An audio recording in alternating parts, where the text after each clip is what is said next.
Hello नमस्कार मेरे साथियों, जोहार क्लासेस की यूट्यूब चैनल पर आप सभी दोस्तों का स्वागत है। सभी को राधे राधे, जय श्री कृष्णा, सभी को जोहार, वालेकुम सलाम और सबसे बढ़ के दोस्तों राम राम।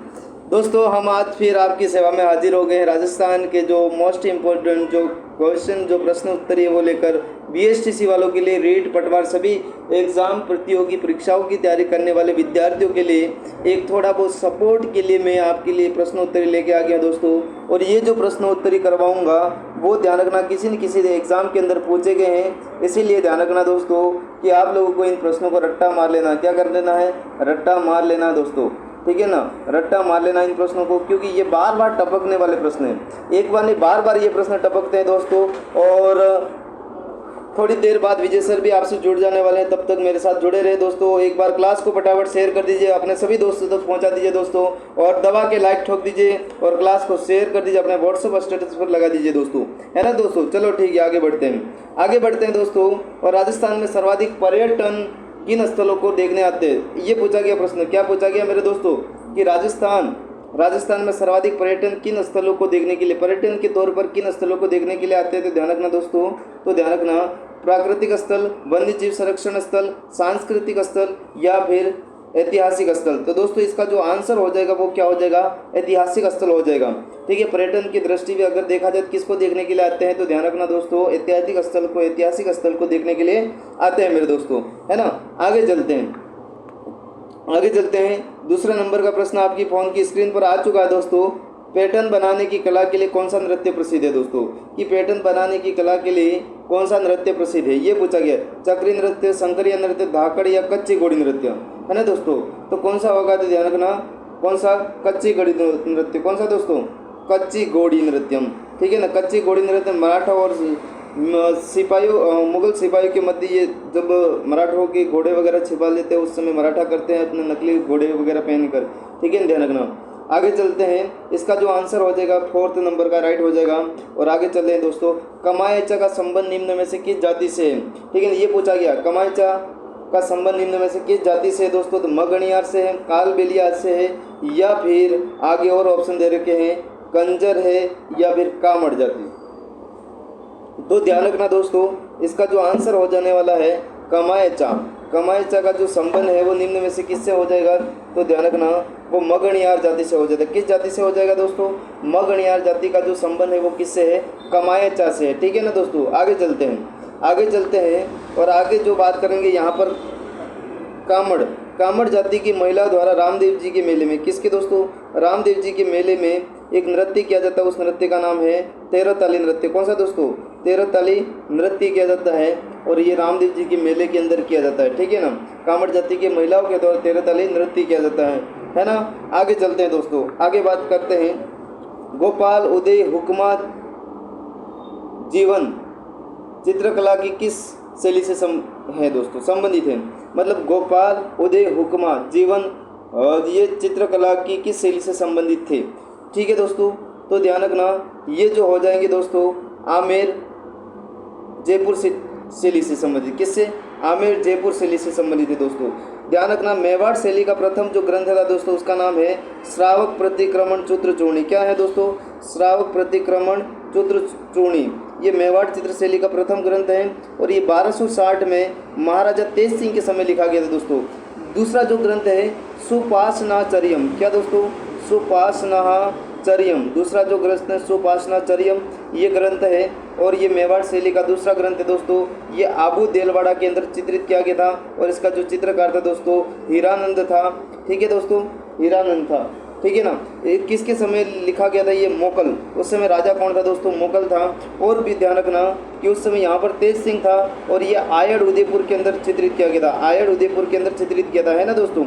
आगे चलते हैं। आगे में यहाँ पर जोधपुर शैली की बात कर ले तो जोधपुर शैली का जो प्रारंभिक चित्र है जो मेहरानगढ़ दुर्ग के अंदर है दोस्तों। किस दुर्ग के अंदर है?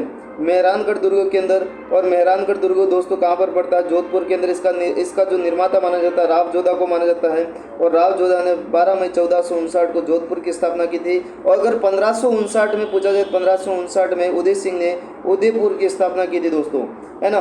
मेहरानगढ़ दुर्ग के अंदर एक महल है दोस्तों, उस महल का नाम है चोखेला महल। कौन सा महल? चोखेला महल है।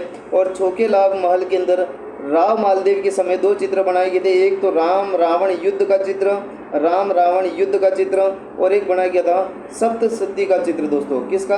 सप्तशती का चित्र बनाया गया था। ये भी बात ध्यान रखना, मोस्ट इंपॉर्टेंट बात है ना दोस्तों। इसके बाद ध्यान रखना, बीकानेर चित्रशैली का प्रारंभिक जो ग्रंथ है दोस्तों उसका नाम है भागवत पुराण। क्या नाम है दोस्तों? भागवत पुराण। बीकानेर चित्रशैली का जो प्रारंभिक ग्रंथ है उसका नाम है भागवत पुराण, है ना, याद रख लेना।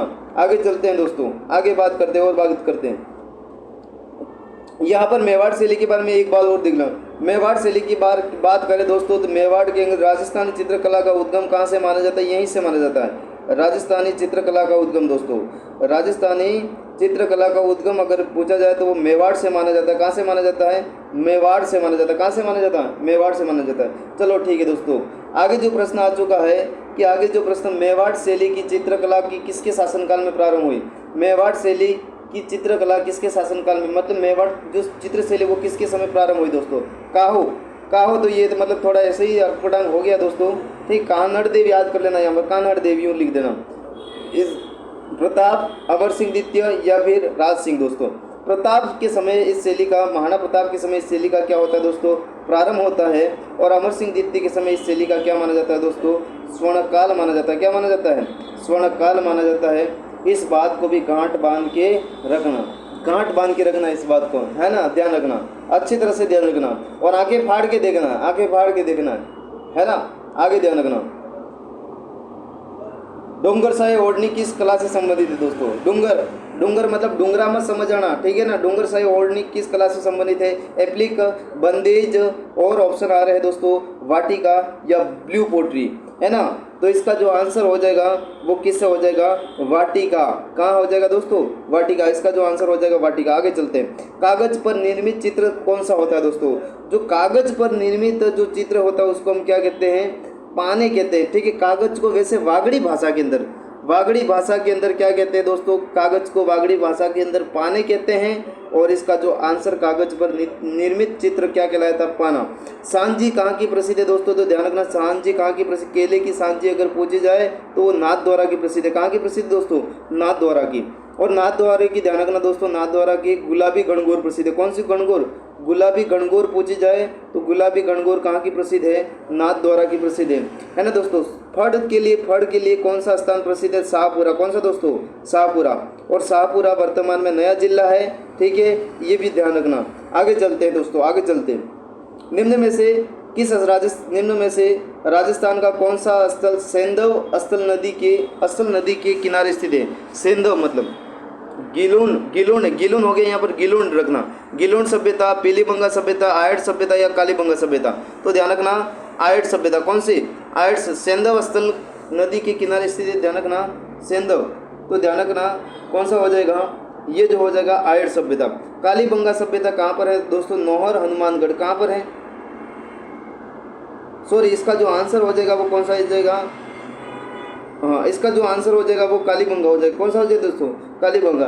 क्योंकि ये ऐसा बताइए, सिंधु घाटी सभ्यता के तीसरी राजधानी के रूप में पूछा जाए तो वो कौन सी सभ्यता? कालीबंगा सभ्यता है। आयट सभ्यता दोस्तों उदयपुर के अंदर है। कहाँ पर है? ये ताम्रयुगीन सभ्यता। आयट सभ्यता कैसी है?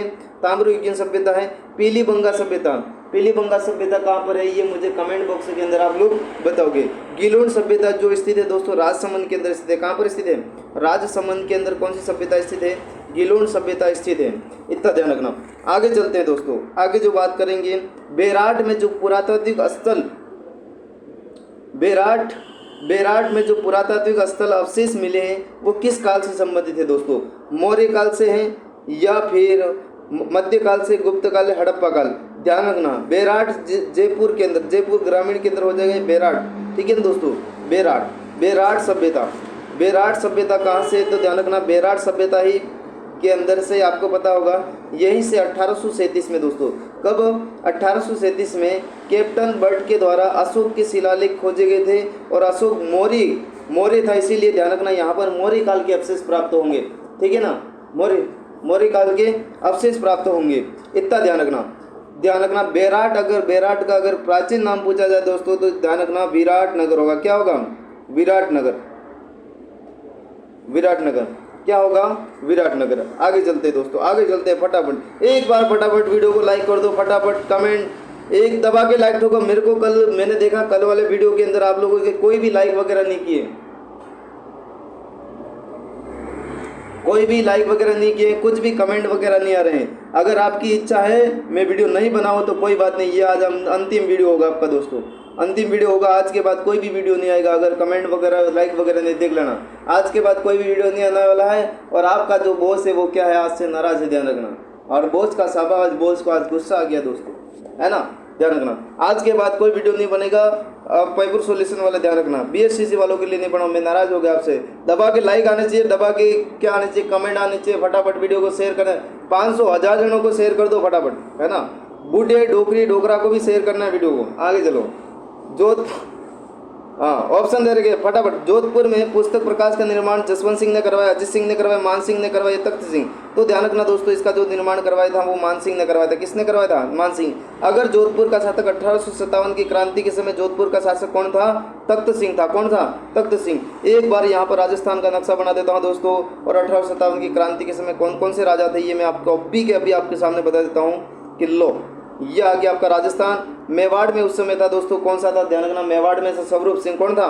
स्वरूप सिंह। मेवाड़ में कौन सा था दोस्तों? स्वरूप सिंह था। अगर देखा जाए कोटा का राजा कौन था? राम सिंह द्वितीय। कौन था दोस्तों? राम सिंह द्वितीय था। कोटा का राजा राम सिंह द्वितीय था। अगर जयपुर का पूछा जाए तो जयपुर का कौन था? ध्यान रखना, जयपुर का कौन सा था? जयपुर का यहाँ का जो हो जाएगा, यहाँ जयपुर का भी राम सिंह द्वितीय था। कौन सा था? राम सिंह द्वितीय था दोस्तों। जयपुर का भी राम सिंह द्वितीय था। अगर मारवाड़ का पूछा जाए तो ये रहा तख्त सिंह। यहाँ पर पॉलिटिकल एजेंट कौन सा था? ध्यान रखना दोस्तों, सावर से था। और यहाँ पर कौन सा था? ध्यान रखना, बर्टन था। यहाँ पर कौन सा था पॉलिटिकल एजेंट? ईडन था। और जोधपुर में मेक मोशन था दोस्तों। 1857 की क्रांति समय इसका एक सेनापति था जिसका नाम था ओनाड सिंह। क्या दोस्तों? ओनाड सिंह। इस बात को भी ध्यान रखना, आप गांठ बांध के रख लेना। और एक बात और लिख लेना कि एक ट्रिक लिखवा रहा हूँ दोस्तों कि 1857 की क्रांति के समय कौन कौन सी सैनिक छावनी थी। एनी ने मेरा ब्याह नहीं देखा दोस्तों, एनी ने मेरा ब्याह नहीं देखा। और नहीं देखा मतलब एनी नाम की कोई लड़की है और आप शादी कर रहे हो तो आपका ब्याह नहीं देखा, क्योंकि आपने उसको धोखा दे रखा है ना। ऐसे क्या हो जाएगा? एरिन पूरा हो जाएगा दोस्तों। क्या हो जाएगा? एरिन पूरा हो जाएगा। नी से क्या हो जाएगा? नीमच हो जाएगा। और ने से क्या हो जाएगा दोस्तों? नसीराबाद हो जाएगा।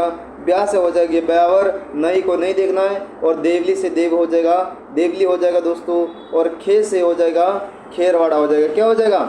खेरवाड़ा, है ना।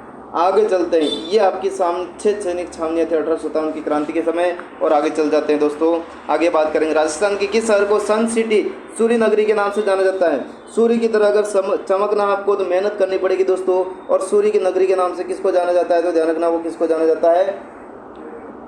फटाफट कमेंट बॉक्स के अंदर बता दीजिए किसको जाना जाता है। ध्यान रखना, जोधपुर को जाना जाता है। किसको? सन सिटी के रूप में किसको जाना जाता है?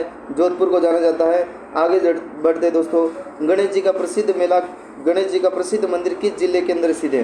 ठीक है, गणेश जी का प्रसिद्ध मंदिर किस जिले के अंदर स्थित है, ये पूछा गया है। आगे चलते हैं तो ध्यान रखना, यहाँ पर ऑप्शन दे रखे जैसलमेर, करौली, सवाई माधोपुर, भरतपुर और सवाई माधोपुर। तो ध्यान रखना, इसका जो आंसर हो जाएगा वो कहाँ हो जाएगा? सवाई माधोपुर। सवाई माधोपुर के एक दुर्ग का नाम है दोस्तों रणथंभौर दुर्ग। और इस रणथंभौर दुर्ग के अंदर क्या गणेश जी का मंदिर है। पूरे भारत से यहाँ पर कुमकुम पत्रिका भेजी जाती है। इसके बाद वर जो क्या करता है, शादी करता है, गणेश जी को पहला इन्विटेशन यहाँ पर भेजा जाता है। और यहाँ पर त्रिनेत्र गणेश जी का मंदिर प्रसिद्ध है ना, त्रिनेत्र गणेश मंदिर है यहाँ पर। आगे चलते हैं। आगे जो बात करें, राजस्थान के किस जिले को जांगल प्रदेश के नाम से जाना जाता है दोस्तों? राजस्थान के किस जिले को जांगल प्रदेश के नाम से भी जाना जाता है? अजमेर, बीकानेर, जैसलमेर, सिरोही। यहाँ पर मैं नक्शा बना देता हूँ और ध्यान रखना, 2 3 4 बातें और बता देता हूँ। इसका तो जो आंसर हो जाएगा बीकानेर हो जाएगा। क्या हो जाएगा दोस्तों? बीकानेर हो जाएगा। यहाँ पर दोस्तों हाड़ौती प्रदेश, कोटा, बूंदी, बारा, झालावाड़। यहाँ पर ढूंढाड़, जयपुर वाले क्षेत्र। यहाँ पर मेवाड़ दोस्तों, इसके नीचे वागड़ दोस्तों। ये हो जाएगा मांड प्रदेश दोस्तों, ठीक है ना। और ये हो जाएगा मारवाड़, ये हो जाएगा योध्य प्रदेश। कौन सा प्रदेश? योध्य प्रदेश। इतना ध्यान रखना। गंगानगर, हनुमानगढ़ जिला आ जाएगा दोस्तों। ये वाला जो प्रदेश आ जाएगा शेखावटी प्रदेश। कौन सा प्रदेश? सीकर, झुंझुनू, चूरू वाला स्थान को हम क्या कहेंगे? शेखावटी। जयपुर के आसपास वाले जिलों को हम क्या कहेंगे? ढूंढाड़। मारवाड़ के आसपास वाले जिलों को हम क्या कहेंगे? मारवाड़। मांड मतलब जैसलमेर क्षेत्र को। मेवाड़ मतलब उदयपुर, राजसमंद, प्रतापगढ़, चित्तौड़गढ़ वाले क्षेत्र को हम मेवाड़ कहेंगे। डूंगरपुर, बांसवाड़ा को हम क्या कहेंगे दोस्तों? तो ध्यान रखना, वागड़ प्रदेश कहेंगे। आगे चलते हैं। सवाई जयसिंह द्वारा निर्मित वेधशाला जंतर मंतर निम्न में से किस शहर में नहीं है? तो ध्यान रखना, दिल्ली, ये पूछा गया है। सवाई जयसिंह द्वारा निर्मित वेधशाला जंतर मंतर निम्न में से किस शहर में नहीं है? दिल्ली, मथुरा, उज्जैन, भोपाल। तो ध्यान रखना किसके अंदर नहीं है? भोपाल के अंदर नहीं। किसके अंदर नहीं है दोस्तों? भोपाल के अंदर नहीं है। आगे चलते हैं। निम्न में से कौन सा दुर्ग दिल्ली के लाल किले की शैली में निर्मित है? दोस्तों तो ध्यान रखना वो कौन सा हो जाएगा? ये दुर्ग दे रखे दोस्तों, सिवाना दुर्ग बाड़मेर, बयाना दुर्ग भरतपुर, नाहरगढ़ दुर्ग बारा और तारागढ़ दुर्ग अजमेर। तो ध्यान रखना इसका जो आंसर हो जाएगा वो क्या हो जाएगा? तो ध्यान रखना इसका जो आंसर हो जाएगा वो इसका जो आंसर क्या हो जाएगा? तो ध्यान रखना दोस्तों नाहरगढ़ दुर्ग। कौन सा दुर्ग? नाहरगढ़ दुर्ग। कौन सा हो जाएगा दोस्तों? नाहरगढ़ दुर्ग। कौन सा हो जाएगा? नाहरगढ़। कौन सा हो जाएगा? नाहरगढ़। हाँ दोस्तों ठीक है ना, ये 12 हटा कर क्या कर देना? जयपुर कर देना। आगे चलते हैं। अढ़ाई दिन का झोपड़ा कहाँ पर स्थित है दोस्तों? अढ़ाई दिन का झोपड़ा जयपुर, कोटा, अजमेर, जैसलमेर। ठीक है ना, अढ़ाई दिन का जो झोपड़ा है दोस्तों वो कहाँ पर है? अजमेर के अंदर है। कहाँ पर है? अजमेर के अंदर। आगे चलते हैं। निम्नलिखित में से कौन सा एक राजस्थान में वर्षा जल संग्रहण की परंपरागत विधि नहीं है? राजस्थान में वर्षा जल संग्रहण की परंपरागत विधि नहीं है। तालाब नहीं है, नदी नहीं, कुआं नहीं, टाँके। तो कौन सा इसका जो आंसर क्या हो जाएगा? टाँके नहीं है। कुआं भी है राजस्थान की, नदी भी है, तालाब भी है, लेकिन टाँके नहीं है दोस्तों। इसका आंसर ये हो जाएगा। तो आगे चलते हैं। निम्न में से किस वृक्ष प्रजाति के बीजों से तेल की प्राप्ति होती है? रतनजोत, सागौन या फिर शीशम या फिर एक आंसर और दे रखा खेजड़ी। तो इसका जो आंसर हो जाएगा वो किससे प्राप्त होता है दोस्तों? बीजों से तेल की प्राप्ति होती है। वो कौन सा हो जाएगा? रतनजोत हो जाएगा। कौन सा हो जाएगा दोस्तों? रतनजोत। आगे चलते हैं। किस वृक्ष के पत्तों से बीड़ी बनाई जाती है? ये ध्यान रखना, किस वृक्ष के पत्तों से बीड़ी बनाई जाती है? बीड़ से, ढाका से, तेंदुआ से, आंवला। तो ध्यान रखना तेंदुए के पत्तों से क्या बनाई जाती है? बीड़ियाँ बनाई जाती है। आगे चलते हैं दोस्तों। आगे जो बात करेंगे, आधुनिक जिला प्रशासन की शुरुआत किस गवर्नर जनरल के काल में हुई थी दोस्तों? तो ध्यान रखना आधुनिक जिला प्रशासन की शुरुआत किस गवर्नर जनरल के काल में हुई थी? तो ध्यान रखना किसके समय? वारेन हेस्टिंग्स के समय। ठीक है ना, वारेन हेस्टिंग्स के समय। 1857 की क्रांति के समय एजीजी कौन था? लॉर्ड कैनिंग था। कौन था दोस्तों? Lord Canning. ध्यान रखना। आगे चलते दोस्तों, ये आ गया लेवल का प्रश्न। नब्बे राज्य नए राज्य है ना दोस्तों।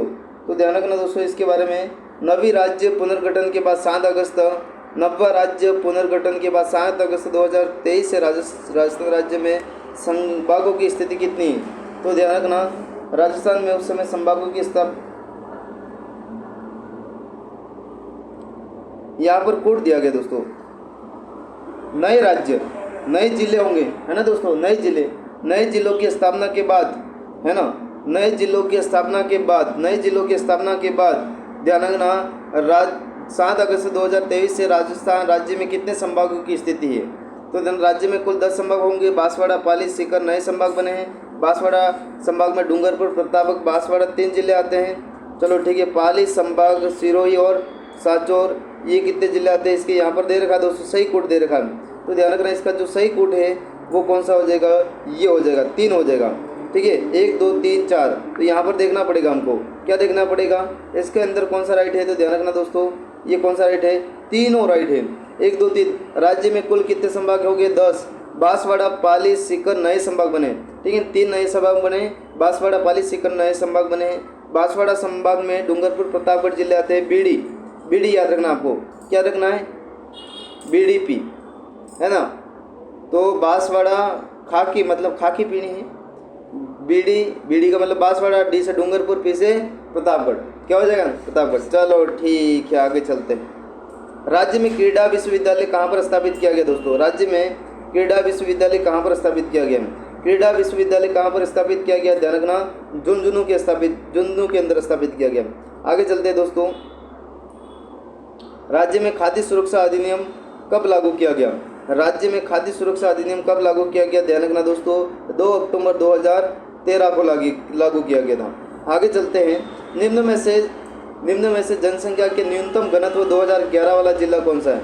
जनसंख्या के अंदर न्यूनतम घनत्व वाला 2011 के अनुसार कौन सा जिला है? तो ध्यान रखना दोस्तों बीकानेर, बाड़मेर, जोधपुर, चूरू।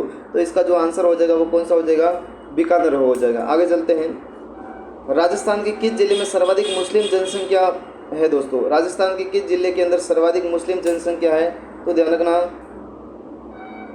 कौन सा जिला हो जाएगा, ध्यान रखना वो ध्यान रखना। राजस्थान में किस जिले के अंदर सर्वाधिक मुस्लिम जनसंख्या है? तो ध्यान रखना वो कौन सा हो जाएगा? अजमेर, टोंक, जैसलमेर, ध्यान रखना सवाईमाधोपुर। ये ध्यान रखना जैसलमेर के अंदर राजस्थान के अंदर एकमात्र जो नगरी है मुस्लिम जो रियासत है वो कौन सी? टोंक। लेकिन सर्वाधिक जनसंख्या किसके अंदर है? जैसलमेर के अंदर है। आगे चलते हैं। मुख्यमंत्री निःशुल्क दवा योजना राजस्थान में लागू की गई थी दोस्तों, ठीक है। मुख्यमंत्री निःशुल्क दवा योजना राजस्थान के अंदर लागू की थी 2 सितंबर 2011, 2 सितंबर 2010, 2 अक्टूबर 2010, 2 अक्टूबर 2011 और 2011, ठीक है ना। तो ध्यान रखना दोस्तों कि 2 अक्टूबर 2011 को मुख्यमंत्री निःशुल्क दवा योजना, बहुत इंपॉर्टेंट प्रश्न है दोस्तों, इसको IMP करके रखना, ये बहुत इंपॉर्टेंट होगा आपके लिए। आगे चलते हैं। विश्व कैंसर दिवस कब मनाया जाता है दोस्तों?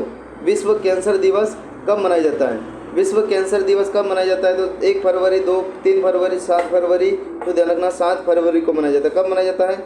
सॉरी 4 फरवरी को मनाया जाता है। कब मनाया जाता है? 4 फरवरी को। आगे चलते हैं। राजस्थान में सुकन्या समृद्धि योजना कब प्रारंभ की गई दोस्तों? राजस्थान के अंदर आज योजनाओं से भी खूब सारे प्रश्न आए हैं। राजस्थान में सुकन्या समृद्धि योजना कब प्रारंभ की गई? 4 फरवरी 2015 को दोस्तों, या फिर 1 जनवरी 2015 को, या 8 मार्च 2015 को, या 22 अप्रैल 2016 को। तो इसका जो आंसर हो जाएगा वो क्या हो जाएगा दोस्तों? तो ध्यान रखना 4 फरवरी 2015 को। एक बार क्लास को फटाफट दोस्तों लाइक कर दीजिए, शेयर कर दीजिए। मैं आपके लिए रात दिन मेहनत कर रहा हूँ, ध्यान रखना। ये वीडियो अंतिम बना, अगर लाइक और कमेंट नहीं आए तो देख लेना आपका बॉस आपके लिए वीडियो लेके नहीं आने वाला, भूल जाना, आपके दोस्त बॉस को भूल जाना। चलो ठीक है। राज्य सरकार ने महिला नीति कब घोषित की दोस्तों? राज्य सरकार ने महिला नीति कब घोषित की? 8 मार्च 1995, 8 मार्च 1999, 8 मार्च 1996, 8 मार्च 2000। तो ध्यान रखना महिला जो नीति घोषित की राज्य सरकार के द्वारा वो कब की गई थी? 8 मार्च 2000 को की गई थी, है ना। आगे जब बढ़ते हैं। केंद्र सरकार की स्मार्ट सिटी योजना के प्रथम दौरान में राजस्थान, हाँ एक बार और पढ़ना पड़ेगा प्रश्न दोस्तों। केंद्र सरकार की स्मार्ट सिटी योजना के प्रथम दौर में चयनित राजस्थान के 2 नगर कौन से दोस्तों? तो जयपुर अजमेर है, या जयपुर उदयपुर, या उदयपुर जोधपुर है, या फिर जोधपुर बीकानेर है। तो ध्यान रखना जयपुर और उदयपुर है। कौन सा दोस्तों? जयपुर उदयपुर है। ध्यान रखना ये प्रश्न बहुत इंपॉर्टेंट है, ये ध्यान रखना जयपुर और उदयपुर। दधी माता का मंदिर कहाँ पर स्थित है दोस्तों? किस जिले के अंदर से? दधी माता का मंदिर कहाँ पर स्थित है? ध्यान रखना दोस्तों। तो ध्यान रखना दधी माता का मंदिर अजमेर, जालोर, पाले या फिर नागौर के अंदर है। ध्यान रखना दधी माता का जो मंदिर है वो कहाँ पर है? गोट मांगलूद। कौन सा स्थान दोस्तों? गोट मांगलूद नागौर के अंदर किस माता का मंदिर है? दधी माता का मंदिर है। आगे चलते दोस्तों। बेंगटी किस संत का पवित्र स्थल है दोस्तों? बेंगटी किस संत का पवित्र स्थल ये पूछा गया। बेंगटी देवनारायण जी का, हड़बू जी का, या जाम्बो जी का, या फिर गोगा जी चौहान। तो ध्यान रखना ये है हड़बू जी का। किसका दोस्तों? हड़बू जी का। देवनारायण जी का कौन सा है तो दोस्तों ध्यान रखना आसिंद भीलवाड़ा, यहाँ पर इनका जन्म हुआ। सवाई भोज का मंदिर भी यहीं पर है, आसिंद भीलवाड़ा, ठीक है ना, ध्यान रखना। इसके बाद हड़बू जी का बेंगटी हो जाएगा। जाम्बो जी का क्या हो जाएगा? ध्यान रखना दोस्तों कौन सा हो जाएगा जाम्बो जी का? फटाफट बताओ मुझे। समराथल स्थल। कौन सा स्थल? समराथल स्थल। और समराथल कहाँ पर है? ध्यान रखना बीकानेर में। कहाँ पर है दोस्तों? बीकानेर के अंदर। समराथल कहाँ पर है? बीकानेर, इतना ध्यान रखना। गोगाजी चौहान का कहाँ पर हो जाएगा? 2-3 जगह दोस्तों। एक तो इनका हो जाएगा ददेरवा चूरू, जहाँ पर इनकी जन्म शीर्ष मेढ़ी कहते हैं, एक कहते हैं दूर मेढ़ी या धड़ मेढ़ी कहते हैं, वो हो जाएगा नौर हनुमानगढ़ के अंदर, ठीक है ना। एक इनकी ओल्डी सांचौर जालोर के अंदर, गोगा जी की ओल्डी खिलेरू की ढाणी। आगे चलते दोस्तों। किस संभाग में सर्वाधिक नदियाँ बहती है दोस्तों? तो ध्यान रखना किस संभाग के अंदर सर्वाधिक नदियाँ बहती है? तो ध्यान रखना किस संभाग के अंदर सर्वाधिक नदियाँ बहती है? जयपुर संभाग, कोटा संभाग, जोधपुर संभाग या उदयपुर संभाग, है ना। तो ध्यान रखना कोटा संभाग के अंदर। कोटा संभाग के अंदर क्या दोस्तों? सर्वाधिक नदियाँ बहती, इतना ध्यान रखना। आगे चलते हैं। खडिन वर्षा जल संग्रहण की परंपरागत विधि पाई जाती है दोस्तों। क्या पूछा गया हमसे कि खडिन वर्षा जल संग्रहण की परंपरागत विधि पाई जाती है? झालावाड़, अलवर, जैसलमेर, कोटा। तो ध्यान रखना कौन सा आंसर हो जाएगा? वो कौन सा हो जाएगा? जैसलमेर। खडिन वर्षा जल संग्रहण की जो विधि है वो कहाँ की प्रसिद्ध है? तो दोस्तों ध्यान रखना ये जो विधि प्रसिद्ध है वो कहाँ की प्रसिद्ध है? वो कोटा की प्रसिद्ध है, कहाँ, सॉरी, जैसलमेर की प्रसिद्ध है। इसके बाद आगे चलते हैं। निम्न में से किस जिले में औसत वर्षा सबसे अधिक होती है दोस्तों? किस जिले के अंदर सबसे औसत वर्षा सबसे निम्न में से किस जिले में औसत वर्षा सबसे अधिक होती है? तो औसत वर्षा सिरोही के अंदर, कोटा के अंदर, झालावाड़ के अंदर, उदयपुर के अंदर। तो ध्यान रखना वो कहाँ पर होती है? झालावाड़ के अंदर सर्वाधिक औसत वर्षा होती है, अधिक वर्षा, औसत वर्षा अधिक होती है। आगे चलते हैं दोस्तों। राजस्थान सरकार द्वारा पहली बार वन नीति का अनुमोदन कब किया गया था? राजस्थान सरकार द्वारा पहली बार वन नीति का अनुमोदन कब किया गया था? 1 फरवरी 2010, 1 सितंबर 2011, 1 मार्च 2011, 1 अगस्त 2011। तो ध्यान रखना 1 फरवरी 2010 को राजस्थान सरकार के द्वारा पहली वन नीति का अनुमोदन किया गया था। आगे चलते दोस्तों। गना पक्षी विहार पक्षियों का स्वर्ग का नाम से जाना जाता है। ये कहाँ पर है दोस्तों? किसका मुख्य आकर्षण केंद्र है? गना पक्षी विहार या पक्षियों का स्वर्ग माना जाता है, यह मुख्य आकर्षण है दोस्तों। तो ध्यान रखना कूर्जा, साइबेरियन क्रेन, गोडावन या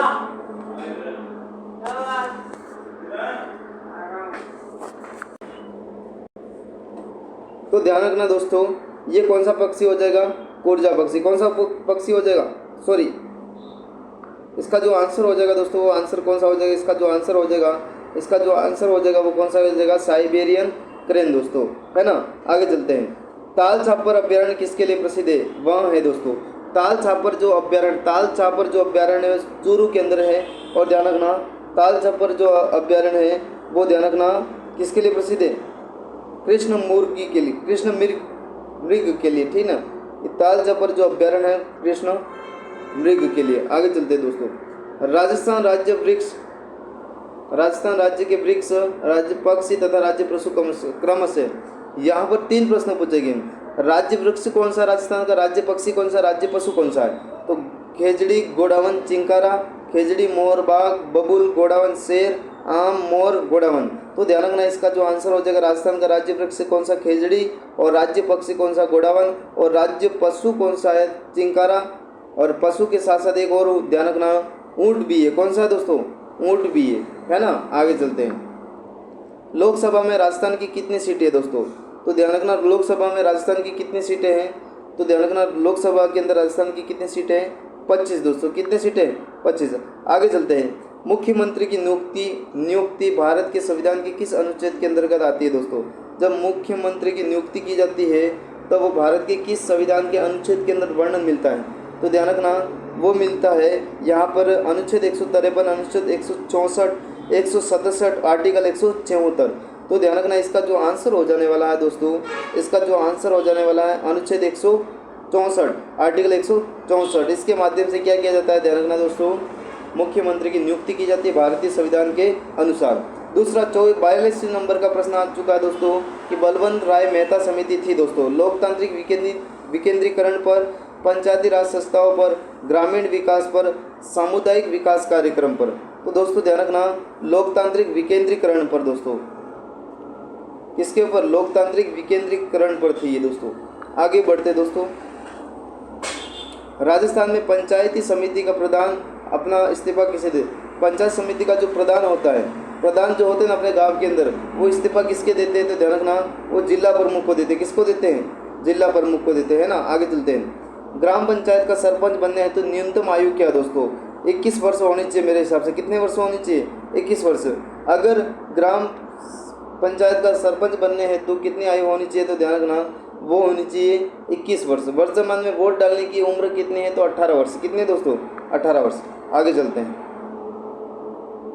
निम्न में से बोराट के पठार पर स्थित पर्वत छोटी है दोस्तों। बोराट के पठार पर स्थित पर्वत छोटी कौन सी है? जरगा, सायरा, गोगुंदा, कोटड़ा। तो ध्यान रखना कौन सी दोस्तों? जरगा है। आगे चलते हैं। हाल ही में किस शहर को वानिकी उद्यान घोषित किया गया दोस्तों? हाल ही में किस शहर को वानिकी उद्यान घोषित किया गया है? तो ध्यान रखना वानिकी जो उद्यान घोषित किया गया है प्रतापगढ़, कोटा, जोधपुर या जयपुर। तो ध्यान रखना किसको किया गया है? जयपुर को। किसको किया गया दोस्तों? जयपुर को। आगे चलते हैं। मोर राजस्थान के किस जिले का प्रतीक है दोस्तों? ठीक है ना। मोर राजस्थान का किसका प्रतीक है? ध्यान रखना मोर राजस्थान के किस जिले का प्रतीक है? तो ध्यान रखना दोस्तों वो किसका है? भीलवाड़ा का। किसका माना जाता है? भीलवाड़ा का। आगे चलते हैं।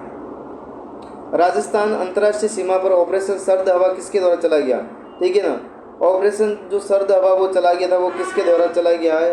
आरपीएफ, सीआरपीएफ, राजस्थान पुलिस या BSF, border security force. BSF की जो मतलब बीएसएफ वो जवान अंतर्राष्ट्रीय सीमा पर होते हैं दोस्तों, इनके द्वारा ऑपरेशन सर्द हवा चला गया था। और इनकी जो कौन सी माता, किस माता की? ये तनोटिया माता के मंदिर में, वहाँ पर इनका पुजारी भी कौन सा होता है? तो ध्यान रखना, बीएसएफ का जवान होता है। जैसलमेर के अंदर इस माता का मंदिर। राजस्थान का राज्य पशु चिंकारा किस जिले का शुभंकर है दोस्तों? तो ध्यान रखना, चिंकारा जो जोधपुर का है, गंगानगर का, बीकानेर या जयपुर का, तो ये किसका हो जाएगा? ध्यान रखना दोस्तों, गंगानगर का राज्य पशु चिंकारा है ना। राजस्थान में वर्तमान में कितने आखेट निषेध क्षेत्र है दोस्तों? तो ध्यान रखना कितने हैं? 33। कितने हैं दोस्तों? 33 है ना, ध्यान रखना। आगे चलते हैं और करंट के 10 प्रश्न आ गए दोस्तों। ये आपके सामने करंट के प्रश्न आने वाले हैं और अब आपके सामने विजय सर जुड़ने वाले, दोस्तों। और विजय सर आपके साथ में जुड़ेंगे और शिक्षण अभिरुचि, कौन सी दोस्तों? शिक्षण अभिरुचि का अध्ययन करवाएंगे आपको और उनको भी आपको सपोर्ट देना दोस्तों, वो भी आपके लिए रात दिन मेहनत कर रहे हैं। ये जो पीडीएफ बनाना, ये सारे क्लासें अपलोड करना, ये सारा जो कार्य विजय सर का काम है और विजय सर के लिए एक लाइक तो बनता है दोस्तों। इसीलिए आपका जो है, आपके लिए इतनी मेहनत कर रहे हैं, रात दिन पीडीएफ वीडियो शूट करवाना, ये सारा कार्य उन्हीं का है, विजय सर का है। तो ध्यान रखना, विजय सर को सपोर्ट कीजिए।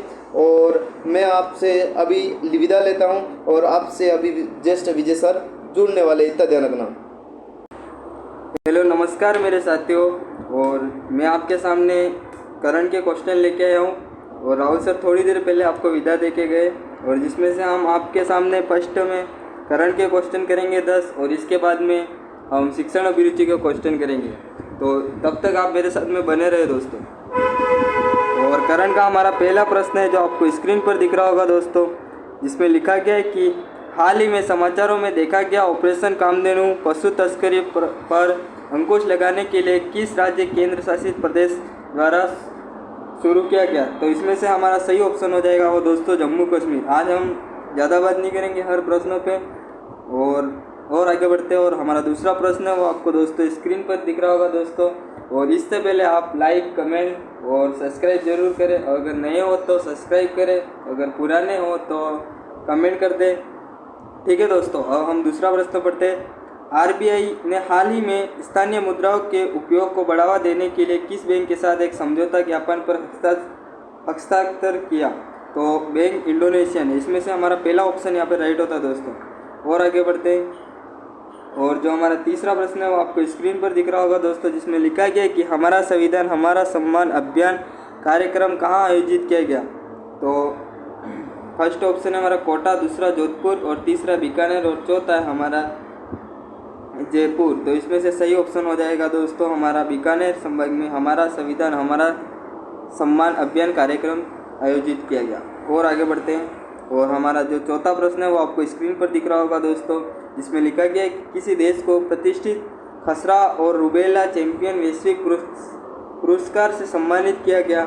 फर्स्ट ऑप्शन है पाकिस्तान, दूसरा है श्रीलंका, तीसरा है भारत और चौथा है नेपाल। तो इसमें से हमारा सही ऑप्शन हो जाएगा दोस्तों भारत। और आगे बढ़ते हैं। जो छठा प्रश्न है वो आपको, पांचवा प्रश्न है वो आपको स्क्रीन पर दिख रहा होगा दोस्तों कि रिसा किस राज्य का एक आदिवासी पोशाक है जिसे हाल ही में जीओआई टैग प्रदान किया गया? फर्स्ट ऑप्शन मणिपुर, दूसरा ऑप्शन है त्रिपुरा, तीसरा ऑप्शन है राजस्थान, चौथा ऑप्शन है तमिलनाडु। तो इसमें से सही ऑप्शन हो जाएगा मेरा त्रिपुरा। और आगे बढ़ते हैं। और जो हमारा छठा प्रश्न है वो आपको स्क्रीन पर दिख रहा होगा दोस्तों, जिसमें लिखा गया है कि हाल ही में भारत की पहली ड्राइवर लेन ट्रेन कहाँ से शुरू की जाएगी? कोलकाता से, बेंगलुरु से या फिर जयपुर से या फिर वापी से? तो हमारा सही उत्तर हो जाएगा दोस्तों बेंगलुरु। और आगे बढ़ते हैं। और जो हमारा सातवां प्रश्न है वो आपको स्क्रीन पर दिख रहा होगा दोस्तों, जिसमें लिखा गया है कि गणित का अंतर्राष्ट्रीय दिवस कब मनाया जाता है? 12 मार्च, 13 मार्च, 14 मार्च या 15 मार्च? गणित का अंतर्राष्ट्रीय दिवस हमारा 14 मार्च को मनाया जाता है दोस्तों। और आगे बढ़ते हैं। और जो हमारा आठवां प्रश्न है वो आपको स्क्रीन पर दिख रहा होगा दोस्तों, जिसमें लिखा गया है कि विश्व किडनी दिवस कब मनाया जाता है? 12 मार्च, 14 मार्च या फिर 16 मार्च या फिर 18 मार्च? तो इसमें से हमारा सही ऑप्शन हो जाएगा दोस्तों 14 मार्च। ये ऑप्शन यहाँ पे राइट होता है। और आगे बढ़ते हैं। और जो हमारा 9वां प्रश्न है वो आपको स्क्रीन पर दिख रहा होगा दोस्तों, जिसमें लिखा गया है कि हाल ही में भारतीय नौसेना ने अपना पहला स्वतंत्र मुख्यालय नौसेना भवन कहाँ स्थापित किया गया? तो फर्स्ट ऑप्शन है अंडमान निकोबार द्वीप समूह, दूसरा है दिल्ली, तीसरा है मिजोरम, चौथा है मेघालय। तो इसमें से सही ऑप्शन हो जाएगा दोस्तों दिल्ली। और आगे बढ़ते हैं। और जो हमारा 10वां प्रश्न है वो आपको स्क्रीन पर दिख रहा होगा दोस्तों, इसमें लिखा गया है कि अंटापाका पक्षी अभ्यारण्य जो हाल ही में समाचारों में देखा गया किस राज्य में स्थित है? तो सही ऑप्शन हो जाएगा हमारा यहाँ पे आंध्र प्रदेश में स्थित है। और आगे बढ़ते हैं। और जो आपके सामने आगे प्रश्न आने वाले वो शिक्षण अभिरुचि के बारे में प्रश्न आने वाले। और तो अगर किसी ने अभी तक भी लाइक कमेंट नहीं किया तो कमेंट और लाइक ज़रूर कर दे। और हम आगे बढ़ते हैं। अब शिक्षण अभिरुचि के बारे में बात करेंगे दोस्तों, जिसमें हमारा पहला प्रश्न है शिक्षक के रूप में शिक्षण को आप क्या मानोगे? फर्स्ट ऑप्शन है कला, दूसरा हमारा विज्ञान, तीसरा ऑप्शन है कला विज्ञान और चौथा ऑप्शन है हमारा मनोविज्ञान। तो इसमें से हमारा सही ऑप्शन हो जाएगा शिक्षक के रूप में शिक्षण को कला विज्ञान मानेंगे दोस्तों। और आगे बढ़ते हैं। और शिक्षण को कितनी मुखी प्रक्रिया के रूप में स्वीकार किया गया दोस्तों? एक मुखी, दो मुखी, तीन मुखी या फिर बहुमुखी? तो यहाँ में सही ऑप्शन हो जाएगा हमारा त्रिमुखी दोस्तों। और आगे बढ़ते हैं। और जो हमारा तीसरा प्रश्न है वो आपको स्क्रीन पर दिख रहा होगा दोस्तों, जिसमें लिखा गया है कि अभिप्रेरणा के द्वारा मिल सकता है। फर्स्ट ऑप्शन है अधिगम, दूसरा ऑप्शन है हमारा पुनर्बलन और तीसरा ऑप्शन है लक्ष्य, चौथा ऑप्शन है सफलता। तो इसमें से हमारा सही ऑप्शन हो जाएगा अधिगम। ये ऑप्शन हमारा राइट होता है। और जो चौथा प्रश्न है वो आपको स्क्रीन पर दिख रहा होगा दोस्तों, जिसमें लिखा गया है कि अधिगम मान्य अनुभव है। फर्स्ट ऑप्शन है अमूह, दूसरा ऑप्शन है संगठन, तीसरा ऑप्शन है समन्वय, चौथा ऑप्शन है सम्मान। तो इसमें से हमारा अधिगम मानवीय अनुभव है तो एक क्या है? तो समूह है दोस्तों। ये ऑप्शन हमारा यहाँ राइट होता है। और आगे बढ़ते हैं। जो पांचवा प्रश्न है वो आपको स्क्रीन पर दिख रहा होगा दोस्तों, जिसमें लिखा गया है कि प्रत्येक संगठन में पाया जाता है दोस्तों। फर्स्ट ऑप्शन है नेतृत्व, दूसरा है भवन, तीसरा है सदस्यता और चौथा हमारा भीड़ तंत्र। तो इसमें से हमारा सही ऑप्शन हो जाएगा नेतृत्व दोस्तों। और आगे बढ़ते हैं।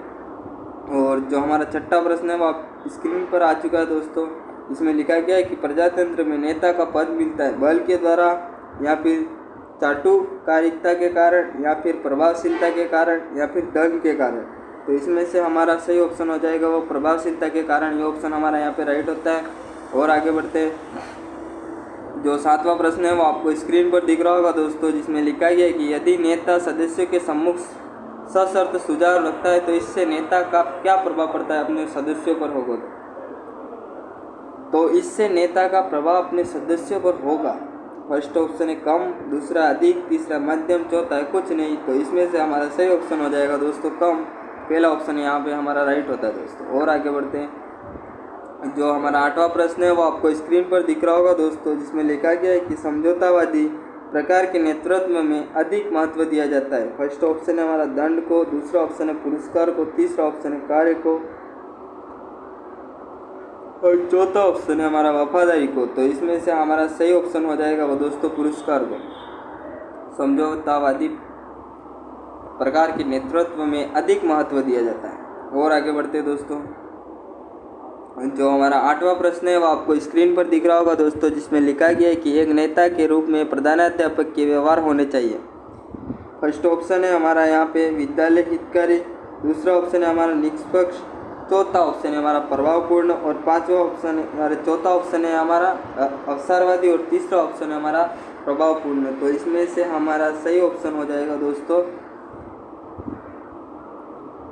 यहाँ पर ऑप्शन थोड़ा बहुत मिसप्रिंट हुए दोस्तों। मेरे हिसाब से यहाँ पे निष्पक्ष की जगह एक नेता के रूप में आपका क्या व्यवहार होना चाहिए। तो इसमें से हमारा ये ऑप्शन है वो राइट होता है दोस्तों, कि निष्पक्ष हमारा ये ऑप्शन है जो राइट होता है। और आगे बढ़ते। और आगे जो प्रश्न है वो 10वें नंबर का प्रश्न है, जिसमें लिखा गया है कि अध्यापक तभी अनुशासन रख सकता है जब कक्षा में उसका व्यवहार हो। फर्स्ट ऑप्शन है सामान्य, दूसरा ऑप्शन है हमारा भेदभावपूर्ण, तीसरा ऑप्शन है हमारा परिस्थितिजन्य और चौथा ऑप्शन है हमारा निष्पक्ष। निष्पक्ष ऑप्शन हमारा राइट होता है दोस्तों यहाँ पर। और आगे बढ़ते। और जो 11वां प्रश्न है वो आपको स्क्रीन पर दिख रहा होगा दोस्तों, जिसमें लिखा गया है कि छात्र तथा साथी अध्यापकों में प्रिय हो जाते हैं। इस कथन से आप क्या सहमत है दोस्तों? तो फर्स्ट ऑप्शन है पूर्ण सहमत, आंशिक सहमत, तीसरा है संभवत और चौथा हमारा असहमत। तो इसमें से हमारा सही ऑप्शन हो जाएगा दोस्तों पहला ऑप्शन यहाँ पे राइट होता है दोस्तों।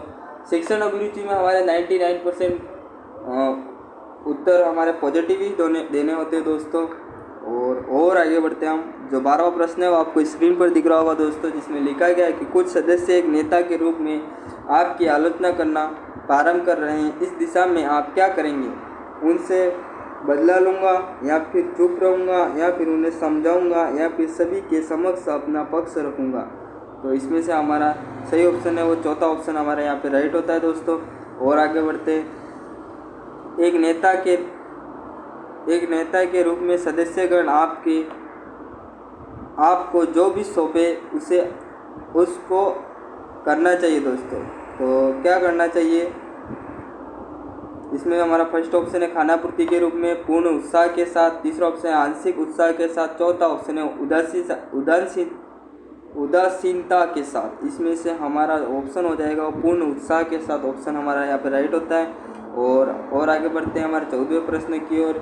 यहाँ पे लिखा गया है कि यदि शिक्षण अपने शिक्षक के साथ संवेदनात्मक उष्णता संलग्न कर दे तो उसका शिक्षण होगा मन प्रभावी, अधूरा या अप्रभावी। तो इसमें से हमारा सही ऑप्शन हो जाएगा दोस्तों प्रभावी ऑप्शन यहाँ पे राइट होता है।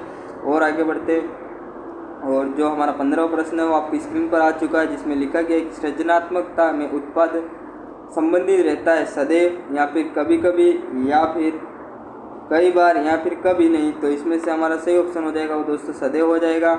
और आगे बढ़ते और 16वां प्रश्न है वो आपको स्क्रीन पर दिख रहा है, जिसमें लिखा गया है कि सृजनात्मकता नया व अनोखा कैसा अनुभव सार्वजनिक, या फिर व्यक्तित्व, या फिर संभाविक, या फिर सब में? तो यहाँ पर हमारा व्यक्तित्व ऑप्शन यहाँ पे राइट होता है दोस्तों। और आगे बढ़ते और हमारा 17वां प्रश्न है वो आपको स्क्रीन पर दिख रहा होगा दोस्तों, जिसमें लिखा गया है कि सृजनशील बालक उत्तरदायित्व का निर्वहन करता है निर्धारित से परे, या फिर निर्धारित मुक्त, या फिर निर्धारित, या फिर अनिर्धारित। तो यहाँ पे निर्धारित से परे ऑप्शन हमारा राइट होता है। सृजनशील बालक उत्तरदायित्व का निर्वहन करता है दोस्तों निर्धारित से परे।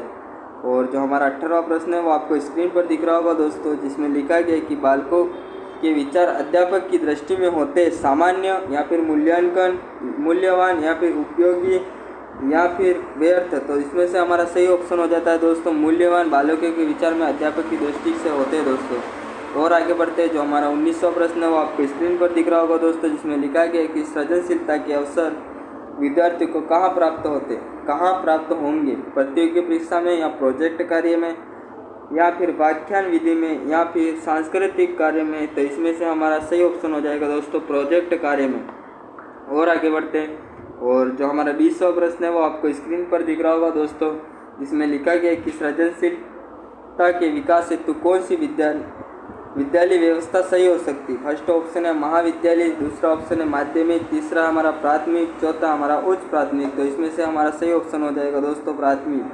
सृजनशील विकास हेतु विद्यालय व्यवस्था सही हो सकती है तो प्राथमिक हो सकती है दोस्तों। और आगे बढ़ते हैं जो हमारा 21वां प्रश्न है वो स्क्रीन पर दिख रहा होगा दोस्तों, शिक्षकों द्वारा प्राइवेट ट्यूशन करने के संदर्भ में मेरा विचार है। तो क्या विचार है दोस्तों? इसमें से हमारा फर्स्ट ऑप्शन है इस कानून बनाकर पूर्ण रूप से बंद करना देना चाहिए, इसे पूर्ण स्वतंत्रता की प्रदान की जाए, प्राइवेट ट्यूशन केवल अपरिहार्य परिस्थिति में किया जाए। यहाँ पर हमारा चौथा ऑप्शन राइट होता है दोस्तों, प्राइवेट ट्यूशन पर एक सीमा तक पाबंदी लगाना उचित है। ये ऑप्शन हमारा यहाँ राइट होता है।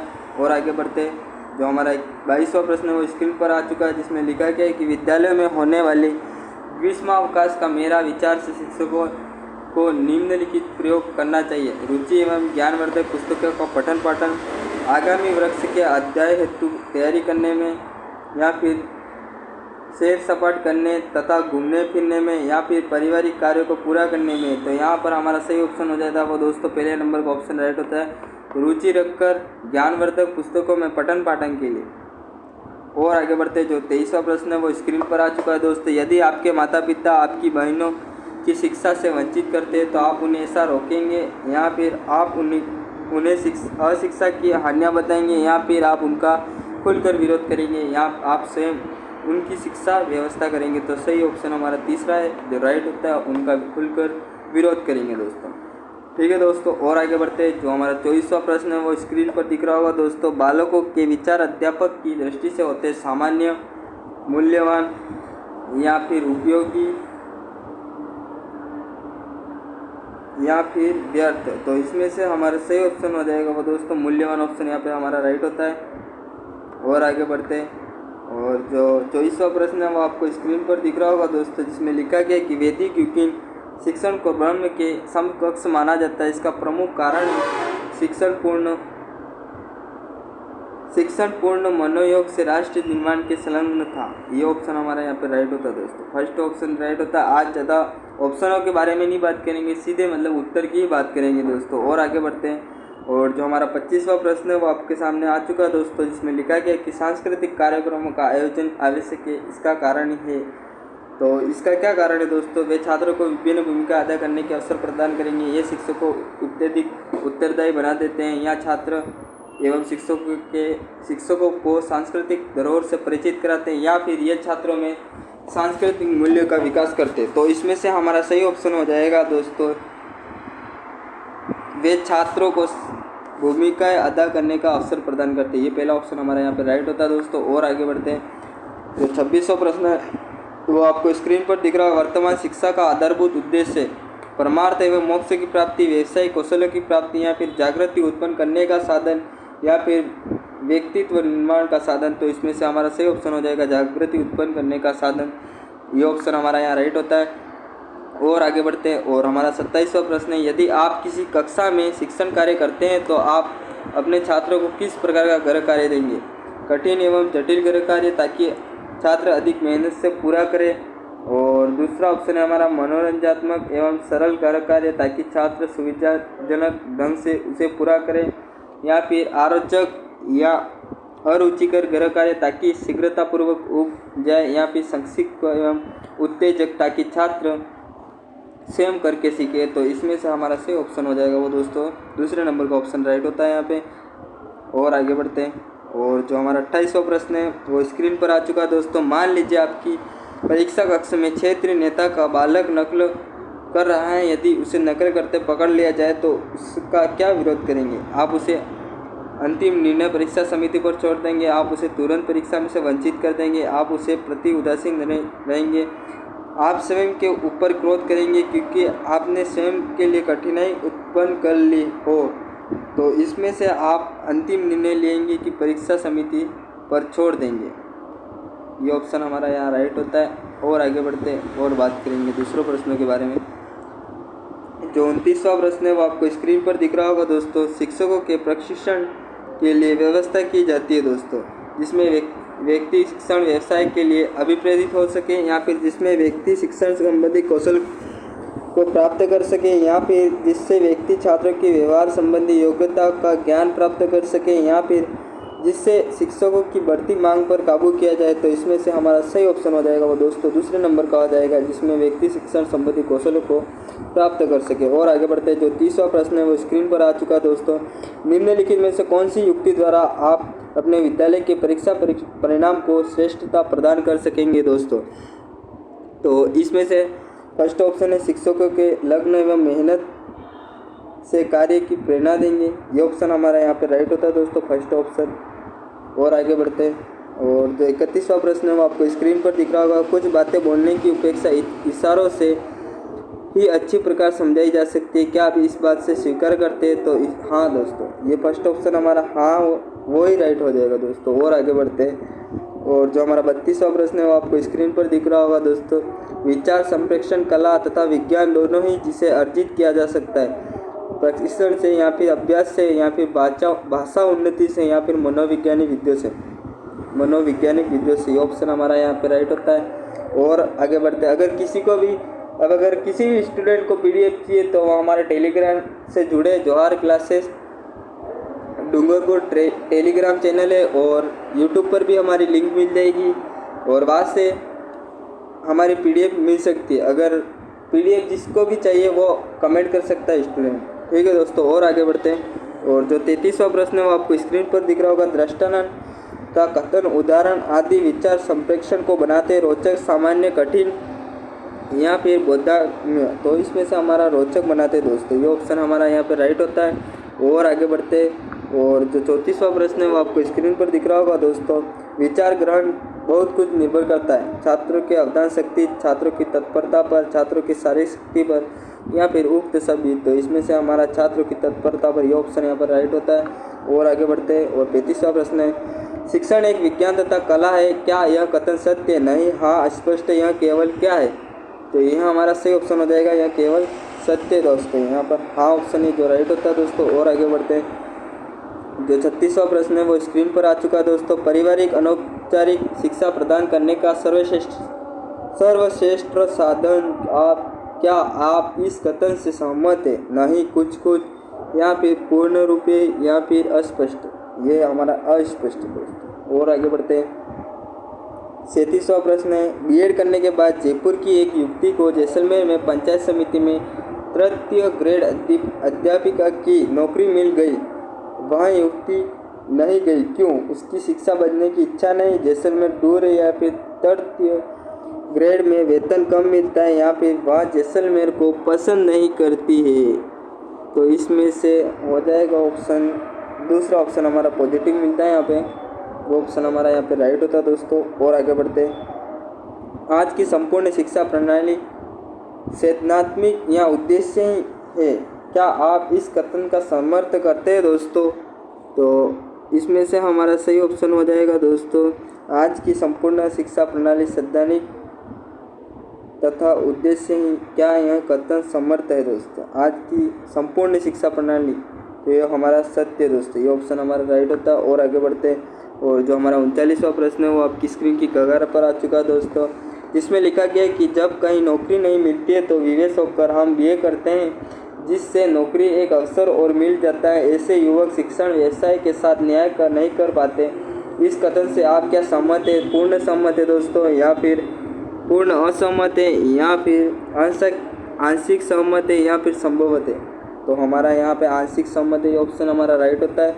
और आगे बढ़ते हैं, और 40वां प्रश्न आ चुका हमारा, आप बीएड करके अध्यापक बनना चाहते हैं, क्यों? आपको नौकरी का अवसर मिल जाएगा, या धन कमाने का अवसर मिल जाएगा, या एक पवित्र व्यवसाय में जाने के अवसर मिलेंगे, या प्राप्त छुट्टियाँ मिलेगी? तो यहाँ पर हमारा सही ऑप्शन हो जाएगा दोस्तों, तीसरा ऑप्शन हमारा यहाँ पे राइट हो जाता है, पवित्र व्यवसाय जाने के अवसर प्राप्त मिलेंगे दोस्तों। और 41वां प्रश्न आ चुका है हमारे स्क्रीन पर, जिसमें वेतन चाहे कितना ही कम हो, शिक्षक को जब तक नौकरी में है अपना पूर्ण कार्य पूर्ण लग्न में मेहनत से करना चाहिए। क्या आपकी राय सही है? वेतन के अनुसार कार्य, या फिर इतना कार्य करना चाहिए कि नौकरी बनी रहे, वेतन कम तो काम कम? नहीं, सही ऑप्शन हमारा 1 नंबर। और आगे बढ़ते हैं, और 42वां प्रश्न है वो आपको स्क्रीन पर दिख रहा होगा दोस्तों, जिसमें लिखा गया है कि शिक्षक को विद्यालय संबंधी अपने दायित्व पूरे करने चाहिए, क्योंकि वह वेतन पाता है, न करने पर दंड मिल सकता है, या फिर उसे यहाँ उसका उत्तरदायित्व है, या फिर इससे उसका सम्मान मिलेगा। तो इसमें से हमारा सही ऑप्शन हो जाएगा, उसे वह वेतन पाता है, यह ऑप्शन हमारा राइट होता है दोस्तों। और 43वां प्रश्न है वो आपकी स्क्रीन पर आ चुका है दोस्तों, यदि लग्न हो तथा परिश्रम करे तो अध्यापक उन विषयों को भी सफलतापूर्वक पढ़ा सकता है जिनसे उसके ज्ञान या फिर उपेक्षाकृत कम। आपकी क्या राय? कथन सही नहीं, संभवत अध्यापक कुछ सफलता प्राप्त कर सकता है, या फिर कथन अनिश्चित है? यह कथन अध्यापक कुछ सफलता प्राप्त कर सकता है दोस्तों। और आगे बढ़ते हैं, और सफल शिक्षण के लिए आवश्यक है शारीरिक सुंदरता, भाषा ज्ञान, प्रभावी अभिव्यक्ति, धन दौलत। तो इसमें से प्रभावी और अभिव्यक्ति दोस्तों ऑप्शन राइट होता है। और आगे बढ़ते हैं, और 45वां प्रश्न है वो आपकी स्क्रीन पर आ चुका है, शिक्षक के रूप में हम ऊपर उठ सकते हैं यदि हम में हैं व्यवसाय की निष्ठा, लग्न तथा धन, या फिर योग्यता। तो इसमें से हमारा सही ऑप्शन हो जाएगा दोस्तों लग्न।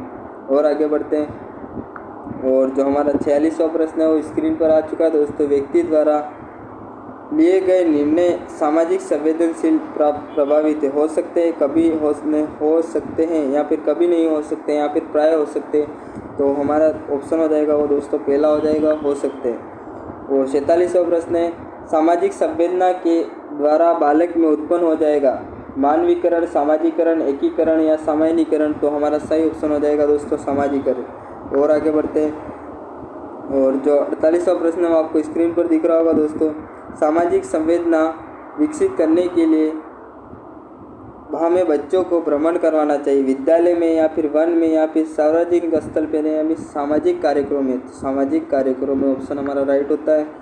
और जो हमारा 49वां प्रश्न है वो स्क्रीन पर आ चुका है। सामाजिक संवेदना के विकास के लिए आप शिक्षक के रूप में कौन सी क्रिया चुनेंगे? अनित्याक्षरी, या फिर दूसरा ऑप्शन है खेलकूद, तीसरा ऑप्शन है हमारा वाद विवाद, चौथा ऑप्शन है हमारा वर्ग पहली बनना। तो इसमें हमारा ऑप्शन हो जाएगा वो खेलकूद, ऑप्शन राइट होता है।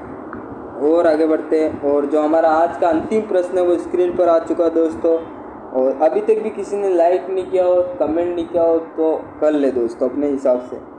और हमारा लास्ट प्रश्न है और जिसमें लिखा गया है कि सामाजिक संवेदनाओं के विकास के लिए बालकों हेतु कौन सा स्थल बेहतर है? प्रयोगशाला, पुस्तकालय, उद्यान या फिर खेल का मैदान। तो इसमें से हमारा सही ऑप्शन हो जाएगा वो दोस्तों खेल का मैदान, ऑप्शन राइट होता है। और इतनी देर क्लास देखने के लिए सभी को थैंक्स। और सभी को थैंक्स और मिलते हैं कल एक नए वीडियो के साथ में दोस्तों।